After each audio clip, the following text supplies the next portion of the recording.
بلغ مقاصدنا واغفر لنا ما مضى يا واسع الكرم يا ربي المصطفى بلغ مقاصدنا واغفر لنا ما مضى يا واسع الكرم محمد أشرف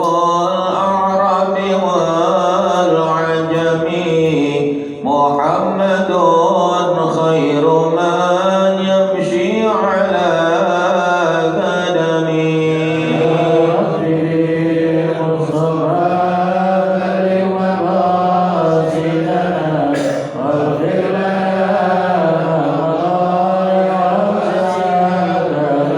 محمد باسط المعروف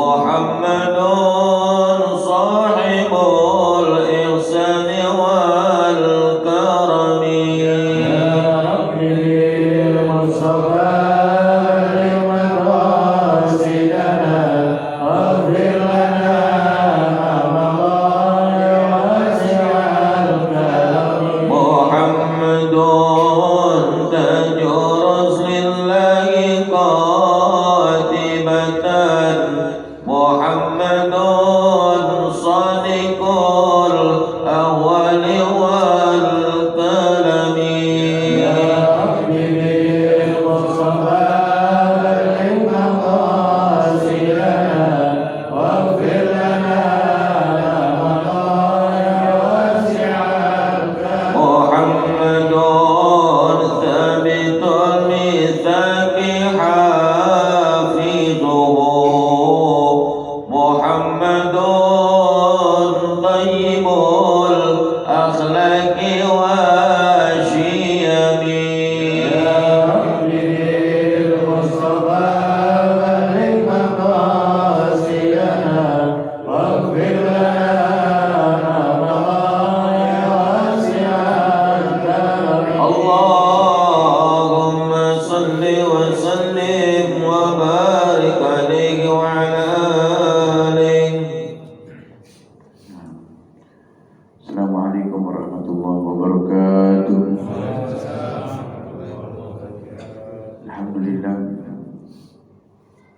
Alhamdulillahirabbil alamin wa bihi nasta'in ala umuri dunya waddin wassalatu wassalamu ala asyrafil anbiya'i wal mursalin sayyidina wa habibina wa syafi'ina wa maulana Muhammadin al-fatih limawli wal khatim lima sabaqan nasril haqqi bil haqq والهادي إلى صراطك المستقيم وعلى آله وصحبه حق قدره ومقداره العظيم. Al-Mukarram al-Muhtaram yang sama-sama kita hormati guru kita Ustaz Ahmad Firdaus, juga Tuan DKM dari Mushola Al-Badru Saudara Ahmad Yusuf, dan para orang tua sesepuh tokoh masyarakat Bapak RT, dan juga para orang tua yang hadir pada ini malam di majelis rutin setiap malam Senin di Mushola Al-Badru. Mudah-mudahan hadirnya kita diridhoi oleh Allah Subhanahu wa taala. Amin ya rabbal alamin. Alhamdulillah. Puji syukur kita kehadirat Allah Subhanahu wa taala yang masih mengumpulkan kita kembali di tempat yang insyaallah barakah hadiyatan minna wa silah wa rahmatan nazilah. Dikhususkan kita oleh Allah Subhanahu wa taala menjadi manusia-manusia yang akan haus ilmunya Allah Subhanahu wa taala. Yang benar Imam Ghazali beliau mengatakan di dalam kitabnya Bidayatul Hidayah, beliau menasihati kepada kita semua bahwasanya kepada ilmu kita harus haus. Kalau kita kan haus berarti yang kita cari air. Tapi kalau kita haus akan ilmu yang kita cari majlis ilmu. Yang kita cari majlis taklim. Kita diajarkan seperti itu agar kita tidak pernah berasa cukup akan ilmu yang sudah kita tuntut, karena ilmunya Allah Subhanahu wa taala begitu luas yang dibawa oleh Nabi Muhammad sallallahu alaihi wasallam.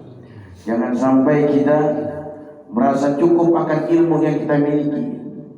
Seseorang berhasil, bahkan dia menjadi orang yang berhasil ketika menuntut ilmu, ketika dia mendapatkan husnul khatimah. dia dikatakan berhasil menuntut ilmu ketika dia mendapatkan hasil dari menuntut ilmu, yaitu dalam keadaan meninggalnya husnul khatimah. Nah, seperti itu, maka dari itu jangan sampai kita berasa cukup akan ilmu yang kita tuntut, agar senantiasa kita berada di bawah, berada di titik nol, untuk senantiasa bertawadhu kepada Allah Subhanahu wa taala, merunduk kepada Allah Subhanahu wa taala sebagaimana diajarkan oleh para imam. Para imam kita mengajarkan ikhlas itu puncaknya ikhlas mampu melupakan amal kita. Kita sudah lupa. Kita lupa kalau kita ini sudah. Nah itu ikhlas. Tanpa berharap terima kasih dari orang yang kita bantu. Itu ikhlas juga. Beramal apapun didasari dengan sifat ikhlas harus mampu kita lupakan. Kenapa? Agar kita berasa tidak memiliki amal sama sekali, sehingga kita terus menerus untuk berbuat kebaikan kepada Allah Subhanahu wa taala. Seperti itu kita diajarkan. Bahkan saking ikhlasnya juga untuk diajarkan kita, para imam kita mengajarkan kalau kita berbuat kebaikan, berbuat kebaikan. Kemudian biasanya kan orang yang kita kasih kebaikan tersebut dia ucap terima kasih. Dia ucap terima kasih. Kemudian kita diajarkan menjawab la syukru ala wajib. Tidak usah terima kasih atas kewajiban ini, karena berbuat baik itu kewajiban. Jadi kita jangan sekali-sekali kita berbuat baik kepada orang lain sakit hati kalau dia tidak mengucap terima kasih. Jangan sampai sakit hati.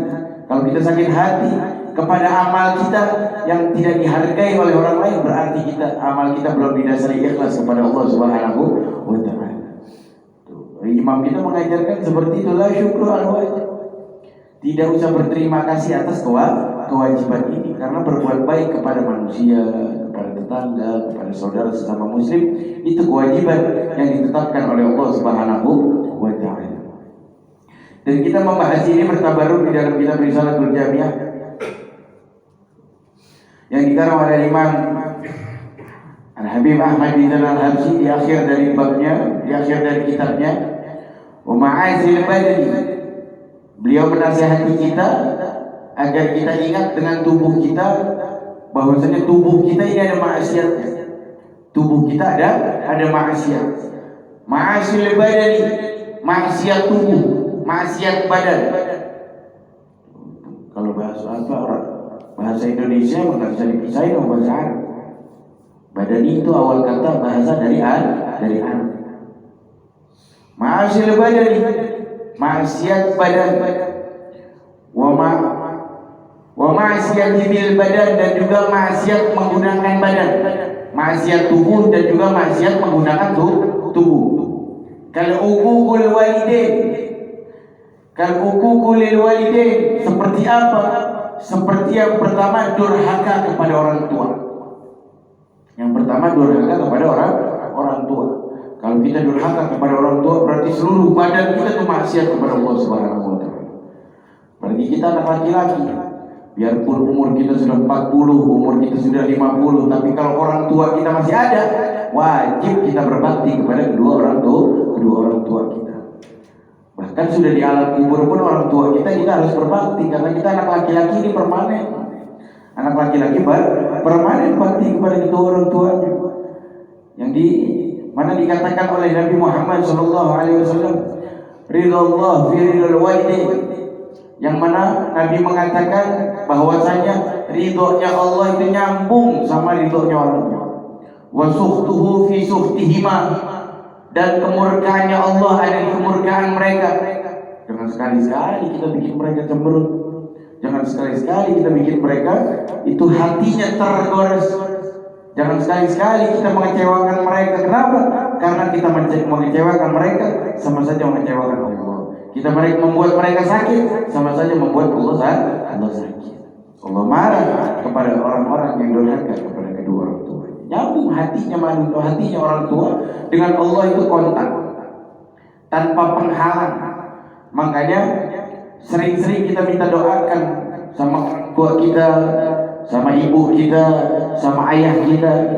Bahkan banyak para wali min auliyaillah, para habaib yang mengajarkan.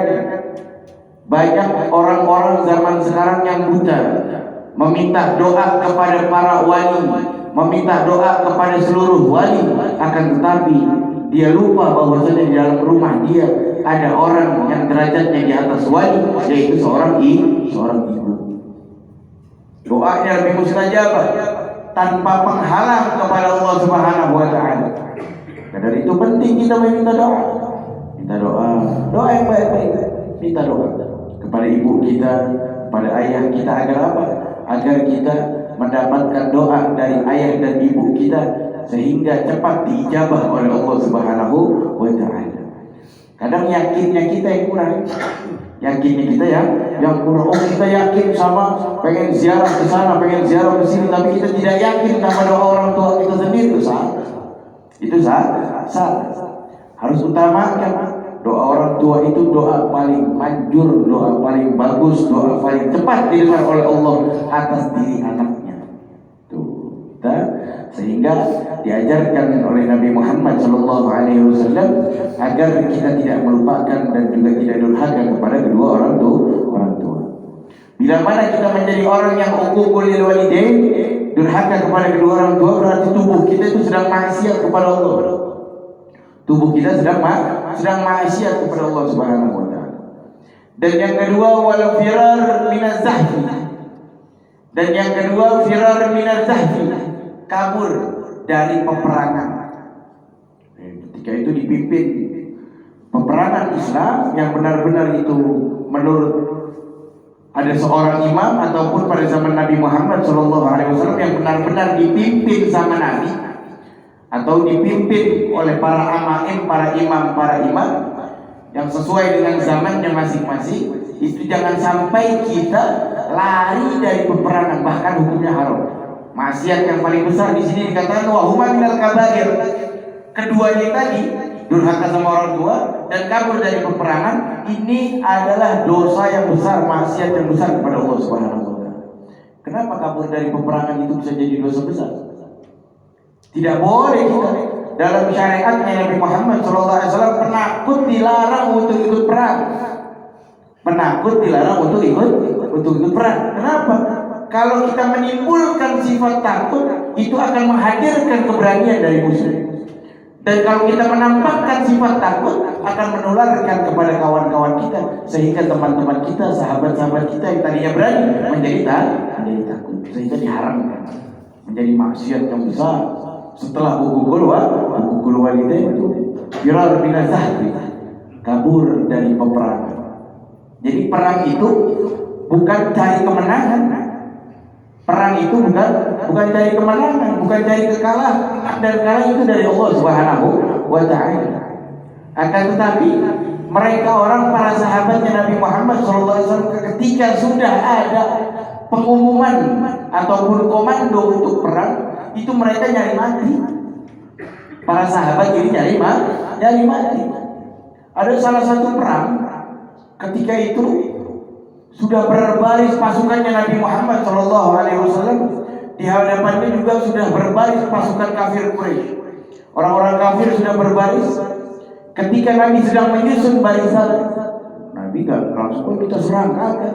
Disusun dulu barisan. Ini barisan panah, ini barisan kuda, ini barisan segala macam disusun. Sebaik-baiknya komando perang adalah baginda Nabi besar Muhammad SAW. Tuh, Nabi kita. Ketika itu sedang menyusun barisan, ada satu anak muda bertanya, "Ya Rasulullah, bila mana aku meninggal di peperangan ini, apa yang aku dapatkan?" Kemudian Nabi mengatakan, engkau dalam keadaan syahid dan engkau langsung masuk dalam surga Allah Subhanahu wa taala. Lantas kita nunggu apa ya Rasulullah? Kita ini nunggu apa? Kok nggak langsung perang? Nggak langsung perang. Kemudian tunggu, saya sedang menyusun barisan. Habiskan dulu kurmamu, karena ketika itu sedang dibagikan kurma. Dan ketika Nabi sedang menyusun barisan, berjalan lagi Nabi Muhammad SAW. Ketika Nabi sedang menoleh ke belakang, pasukan kafir Quraisy sedang membunuh salah satu orang. Dan ketika diketahui orang tersebut adalah orang yang bertanya kepada Nabi Muhammad SAW, ketika dia setelah bertanya, Nabi berjalan, dia mengatakan, untuk apa kita menunggu lama kalau ganjarannya adalah surga? Dia maju pacu kudanya untuk mencari mati sehingga dia mendapatkan syahid di jalan Allah Subhanahu wa taala. Perang untuk mencari mati. Bukan takut mati. Itu bedanya kita dengan sahabat itu begitu. Kalau sahabat itu ketika sudah terjun di peperangan tidak takut mati, bahkan mencari mati. Tidak kabur dari kematian, tidak kabur dari peperangan, karena hukumnya haram. Tuh para sahabatnya Nabi Muhammad SAW. Dari itu wajar Nabi mengatakan para sahabatnya Nabi Muhammad SAW seperti apa sih? Abu Bakar Siddiq yang begitu banyak perjuangannya untuk Nabi Muhammad SAW. Tapi kita lihat bijaksananya Nabi Muhammad SAW. Nabi ini seorang paling bijaksana. Kalau kita lihat, kita ngiri dengan Sayyidina Abu Bakar yang tiap hari cium tangan sama Nabi. Dan kita ngiri begitu. Kita ngiri sama Sayyidina Umar yang tiap hari bisa memandang Nabi Muhammad SAW. Kita ngiri dengan orang-orang yang dekat dengan Nabi Muhammad SAW karena tiap hari dan kita pun tidak sezaman dengan Nabi Muhammad SAW. Akan tetapi Nabi mengatakan tuba liman yaroni wa amana bihi.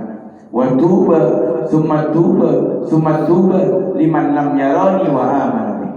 Beruntung buat orang yang pernah melihat aku kemudian beriman kepadaku. Siapa? Para sahabat Nabi Muhammad SAW.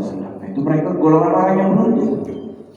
Golongan orang yang beruntung melihat Nabi kemudian beriman kepada Nabi Muhammad SAW. Tidak sampai di situ, kemudian Nabi melanjutkan kalimatnya. Wa tuba summa tuba liman lam yarani wa amana. Beruntung, kemudian beruntung orang yang belum pernah melihat aku kemudian beriman kepadaku. Siapa? Umatnya Nabi Muhammad sallallahu alaihi wasallam. Tuh kita lihat bijaksananya Nabi. Emang kita tidak sezaman sama Nabi, tapi kalau kita beriman kepada Nabi Muhammad SAW, mengikuti syariatnya Nabi Muhammad SAW, berarti kita golongan orang yang beruntung dan beruntung. 3 kali keberuntungan. Jangan sampai kita rugikan kembali dengan perilaku buruk kita kepada Allah dan kepada Nabi Muhammad SAW. Dan kemudian di sini kalau uququl walidain wal firar min az-zahfi wahuma minal kabair, dan keduanya ini itu termasuk dari maksiat yang begitu besar. Kabair ini gembongnya maksiat.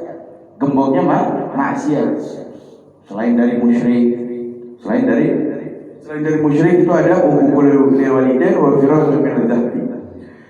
Dan kemudian termasuk dari maksiat badan wa ghairu madzukiru mislu qati'atur rahim, seperti orang yang ridho bahkan dia menjalankan untuk memutuskan tali silaturahmi. Nggak boleh kita sama tetangga, sama saudara, sama kerabat. Kalau diputuskan terserah, tapi kalau kita berusaha untuk tidak memutuskan tali silaturahmi. Kita selalu berusaha untuk tidak memutuskan tali silaturahmi. Karena silaturahmi itu begitu penting. Kalau kita pikirkan amalia kita ini, sholat, puasa, sholawat, sodako, itu ganjarannya kadang nggak masuk akal. Seperti silaturahmi ini memanjangkan umur, kan kalau kita pikirkan nggak nyambung. Kalau kita pikirkan pakai akal manusia katanya nyambung. Tapi benar, sungguh benar yang ditetapkan oleh Allah Subhanahu wa taala atas umatnya Nabi Muhammad sallallahu alaihi wasallam, karena dia akan menyehatkan pola pikirnya, dia akan menjernihkan pikirannya, dia akan membersihkan hatinya. Siapa-siapa yang menjalin silaturahmi. Tuh, kalau di rumah jadi enggak berjumpa dengan siapa-siapa, tidak bersilaturahmi dengan siapa-siapa, hati pun menjadi kotor, pikiran pun menjadi kotor. Tapi kalau dia silaturahmi, apalagi dia silaturahmi kepada orang-orang baik, silaturahmi kepada orang-orang yang saleh, silaturahmi kepada orang-orang yang mendapatkan keridhaan dari Allah Subhanahu wa taala, insya Allah silaturahmi tersebut akan menjadi pahala dan juga akan memanjangkan umur kita di hadapan Allah Subhanahu wa taala. Mislu qati'atur rahim, seperti orang yang memutuskan tali silaturahmi. Wa qala sallallahu alaihi wasallam, dan Nabi mengatakan di dalam hadisnya, la yadkhulul jannah qati'atur rahim, tidak akan masuk surga. Kalau Nabi udah mengatakan tidak akan. Nabi tidak akan masuk surga. Kenapa? Termasuk manusia. Terus lantas bagaimana kalau dengan hadis Nabi yang semua umatku pasti masuk surga? Iya benar, masuk neraka, kata Nabi masuk neraka. Cuma dicelup dulu. Pasti masuk surga, cuma dicelup dulu di neraka. Kita semenit aja kagak mau di neraka. Semenit di neraka kita nggak mau. Semenit di neraka bisa tahunan di dunia. Bisa tahunan di dunia. Jangan sampai kita merasakan api nerakanya Allah Subhanahu wa taala. Nauzubillah min dzalik. Nabi kalau sudah mengatakan la yadkhuluna jannah, tidak akan masuk surga, tidak akan masuk surga. Tidak akan masuk surga. Siapa yang berbicara ini? Mulut dari Nabi Muhammad sallallahu alaihi wasallam. Lisan Nabi Muhammad sallallahu alaihi wasallam. Surga diciptakan untuk Nabi, neraka diciptakan untuk Nabi, dunia diciptakan untuk Nabi, alam semesta diciptakan untuk Nabi, dunia dan akhirat diciptakan untuk Nabi Muhammad sallallahu alaihi wasallam. Laulaka ma khalaqtu. Kalau bukan karena engkau wahai Muhammad, kata Allah Subhanahu wa taala. Kalau bukan karena engkau wahai Muhammad, tidak akan aku ciptakan apapun, enggak ada dunia, enggak ada akhirat. Kalau bukan karena baginda Nabi besar Muhammad sallallahu alaihi wasallam. Jadi wajar, terserah Nabi ingin mengatakan seperti apa, karena itu haknya Nabi Muhammad sallallahu alaihi wasallam. Maksudnya apa? Kita untuk menjaga diri kita jangan sampai jadi dari golongan orang-orang yang memutuskan tali silaturahmi. Dan yang terakhir dari ma'asi badan, yaitu wazulmin nas, zalim kepada sesama manusia. Zalim kepada sesama manusia, sama tetangga kita zalim, sama anak kita zalim, sama istri kita zalim. Kan istri manusia. Jangan kita pandang jauh dulu. Jangan kita pandang zalim sama tetangga yang jauh. Dalam rumah pun kita bisa zalim.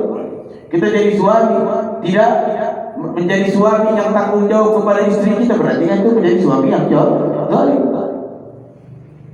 Istri tidak berbakti kepada suaminya, istri tidak taat kepada suaminya, istri membangkang, istri membantah perintah-perintah dari suaminya, berarti kan itu istri zalim atas dirinya.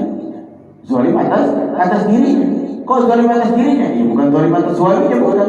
Zalim atas dirinya karena dia sudah menjadikan dirinya diri yang tidak dipandang oleh Allah Subhanahu wa taala, diri yang tidak diridhoi oleh Allah Subhanahu wa taala, diri yang jauh dari rahmat Allah Subhanahu wa taala. Kenapa?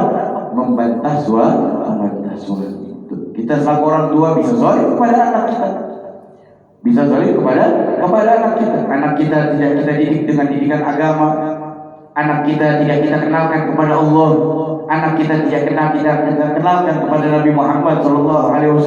Anak kita tidak kita dasari dengan didikan agama, sehingga dia di masa besarnya tidak bisa sholat, di masa besarnya dia tidak bisa berpuasa, di masa besarnya dia tidak mengenal Islam. Siapa yang zalim? Orang tua. Tuh. Jadi jangan sampai kita ini zalim kepada manusia, terutama zalim kepada keluarga sendiri. Zalim kepada diri sendiri aja ada.